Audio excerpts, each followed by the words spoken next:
So the one last week we have written a simple, very simple program to print something, right? So in that we have seen a lot of keywords.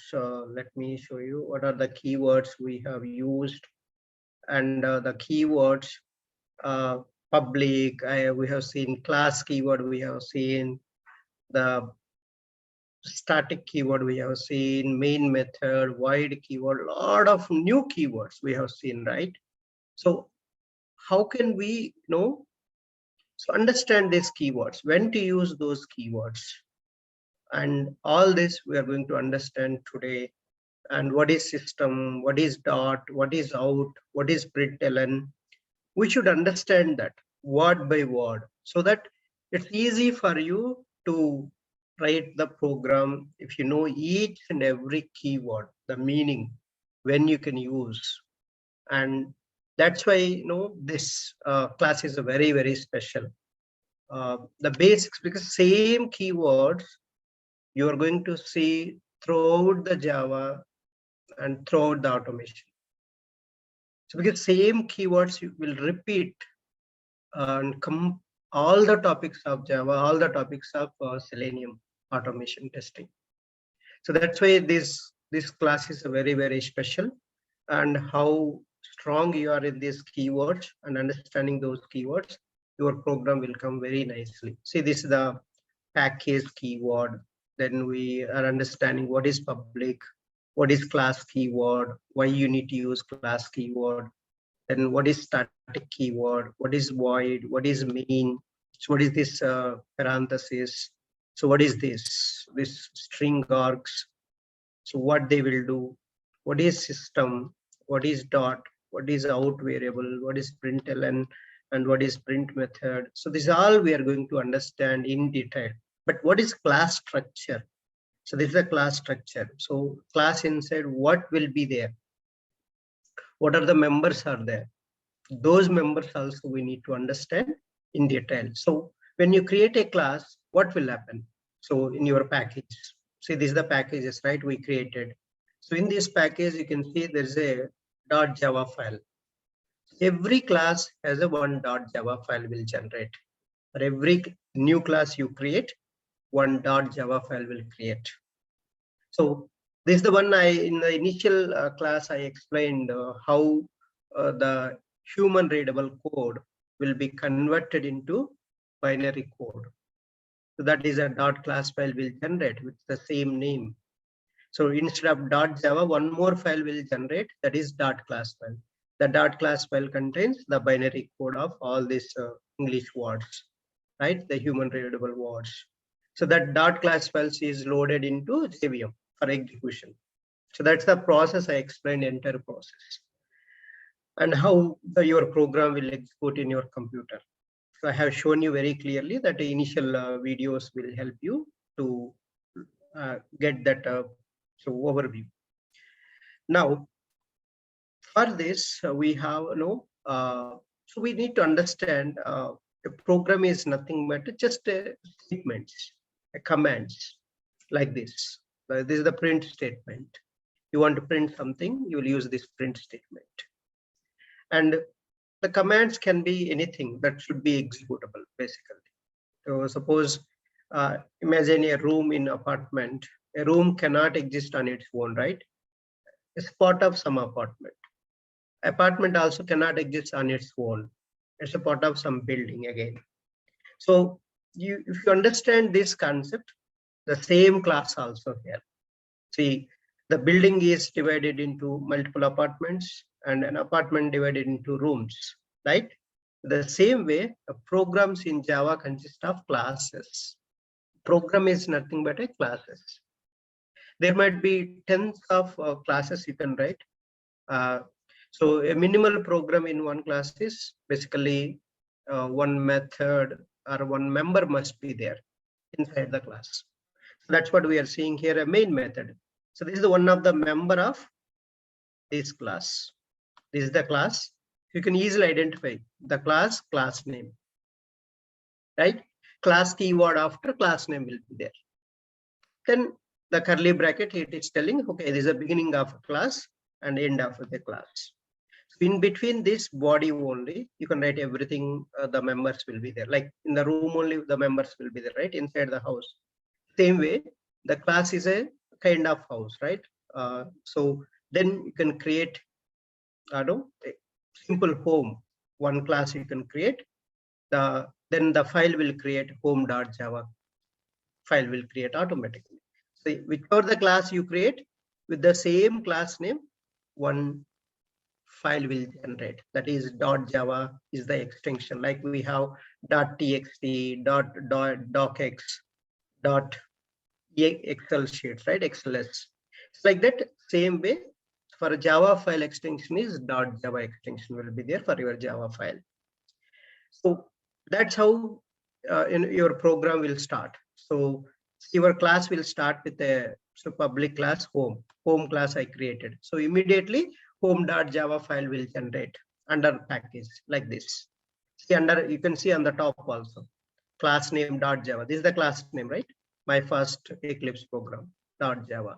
So here also under package, my first same file is showing here. Whatever the class is there, your file name also same, but extension is .java extension. So class contains, starts with a curly bracket, end with a curly bracket. So this all part is called class body. So the class inside, there are many members will be there. So the members can be variables, data members, or variables or data members we call it, because they carries the data, they stores the data. That's why we call data members or variables. And another one, methods, where you will write the logic. So you will write the logic on the data. So then constructors, blocks will be there. So this is the entire class inside what you can write. So you can see the class inside the variables. These are called data members. So this is the variable name. A to Z, you can declare n number of variables. You can write methods 1 to n methods you can write. And constructors also you can write. That's all you can see inside the class only. Class starts here. Class ends with the end curly bracket. Flower bracket we call this. Curly bracket or flower bracket we call this. So in between that only every member will be there. Like home inside only all the members will be there, right? Same way here, class inside only all the members will be there. What are the members? Variables, methods, constructors, blocks. These are all the members. Anything you can declare in between these curly braces reason only. In between these curly braces reason only. So that's a class means. See, these are the variables. Two variables we declared. Both are integer data type. That means you can store integer data in the A and B. So this is the one method. This is the one method. Another member. These are variables, one member, public class home. So class inside you have a variables, you have methods. This is the one method, this is the another method. So that's how we can create the methods. So two methods we created here. So the class is ending at the end. This is the class ending. Even method also starts with a curly bracket, end with a curly bracket. Then if you want to start a next method, so after this end curly bracket, after you can start your new method. Not inside this method, you can write another method. So every method is independent.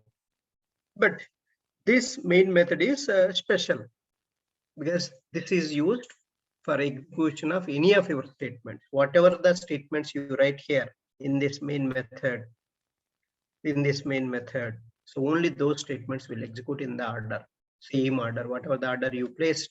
So same order, you can print whatever you want, you can print basically. That's a print statement, right? And then, so that's how you can write any class, anything. The members will be there basically. And let me show you a few more statements, how you can write what is println, and this one will print. So this the string data will print. This string will print. So if you see anything in double quotation mark, it doesn't matter where you are placing in double quotation marks, it will be treated as a string representation. There are different data types. I'll tell you the data types. Don't worry about that. And then So basically this system.out.println is a print statement. It will print whatever you give within this double, so this round brackets, start bracket and end bracket must be there. If you start, you should end that also. And within double quotes, if you write whatever you write, it will print as it is to you in the console output. This is the console output right here. So let me show you. If I run this, you can see the output here. This is the console. See, the same statement is, this statement is printed here. Welcome to Java 1. So then 1 is printed, 2 is printed, A is printed, and decimal data is printed. So next, see, I used a print. So when you use print, it will print as it is, and cursor will stay here. But in the println, I told you already, it will print, cursor will go to next line. The ln means new line. You print this, the cursor will go to new line. That's a println means. The print means print this and cursor will stay here only at the end of the line. That's the difference between println and print. Again, I'm repeating this. So println, whatever you keep in the parenthesis, that will print. Cursor will move to next line. That means it came to this line. That's why 1 is printed in the next line, not in the same line. Welcome to Java 1 line. Because it printed, went to next line. Even 1 also printed because you used ln, println. That's why it went to next line. Even 2 also used println. That's why it printed, it went to next line. Even used for a, ln. That's why it went to next line. So a after also it went to next line. 3.45 also used println, it went to next line. Then learning Java used print method. See, after printing the learning Java, cursor here. Cursor is there only. Then what happened? Next print statement is printing on the same line here only. So that's why it printed true in the same line. So because you used print method, the cursor will stay here, E after. Then again E after what is there? 10 is there. 10 after what is there next? 500. 500 after, for 500 we used ln. After printing the 500, the cursor will go to next line. So that's why next statement is printing in the new line here. So that's a magic of print and println. So you need to understand that concept. Okay. So then we have some lot of print statements I have given. Please practice all these print statements. See, print is printed, amigo is printed, and cursor will stay here. Then the ln is the will go here, and then best will go because this is the after, cursor will go to next line because you used ln, right? For is the you used print ln, so it will go to next line. Then best will print in the next line, but cursor will stay. So for the next statement, t after only it will print. This is the concept of println and print method. See, all use print method. So it is printing all of them in the same line. Amigo after is the one is printing. Then best is printing after t because cursor will stay here. This best will go there and print there. So it printed best also there. So practice all these print statements, and it will be you can understand how it is doing that. So then we have a comments. There are 3 types of comments are there. So comments basically describes an attribute. Basically in the program something it will be explained. That's called comment. So the comment means there are 3 types of comments are there. So basically 3 types of comments are there. Let me give you comments and I'll move on to next. So what is a comment? So comment is just an attribute which describes. So comment which describes an element. It describes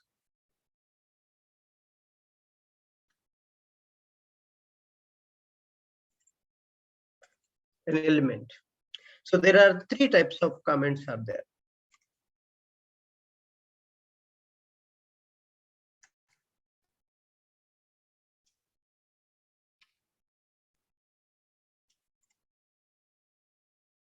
So in Java, so one is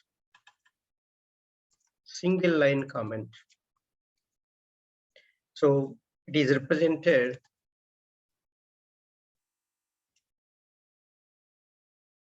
by double forward slash. So after that line, whatever the statement is there, that is not considered for execution. That is not considered for execution. Second one is multi-line comment. Multi-line comment. So it is represented by forward slash star, and you can put a star forward slash. In between that, whatever you write, so all will be commented out. That's a second one comment. And third one, document comment. So basically you will write like this. It is represented so by forward slash star star, and you can press enter key, and how many lines you want to write, you can write and put at the end forward slash. This is the document comment type. These are the three types of comments.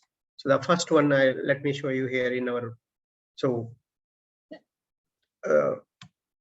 if you want, you can just save it. Otherwise, no, I'm just clearing this. Okay. So we have already these things. So in the video also you will get it, no problem. And you can see here, this is the first document comment. So where you are writing above the class, above the methods, you can write this document comment forward slash, so star star, and you can see here, let me show you here, I'll place it. I'm explaining this. This is a document comment. So I can write something here, date, today is 18/07/2022. It's like this. This you can describe.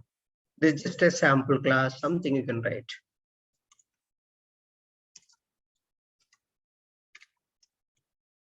You can describe about your class with this document comment. So I can write, this is a document comment. Document comment. So I can write an even method above also you can write this document comment. Where and all you can place this document comment above the class and above the methods. Document comment can be placed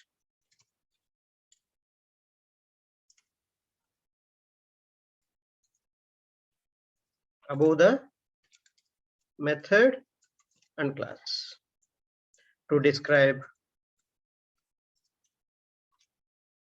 about that entity.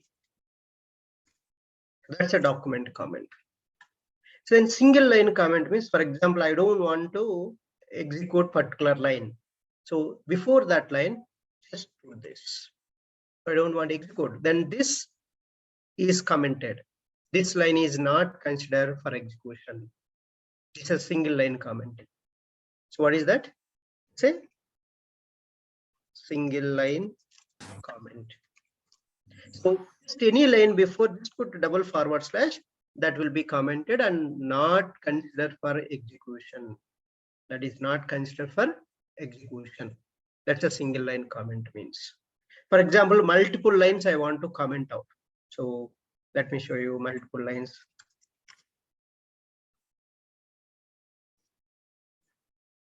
So multiple lines I want to comment.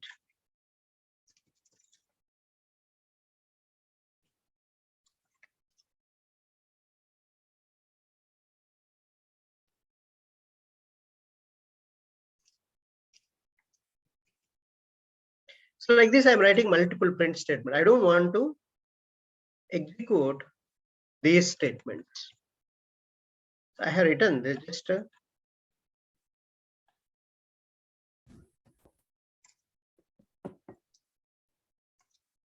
these are the three lines. I don't want to execute these three lines. How can I comment this? Just before this line, multi-line commenting I'm showing. put a forward slash star and come to last line, which line you don't want, all the sequence of lines you don't want to export, and put like this. This is called multi-line commenting. So this is called multi-line commenting.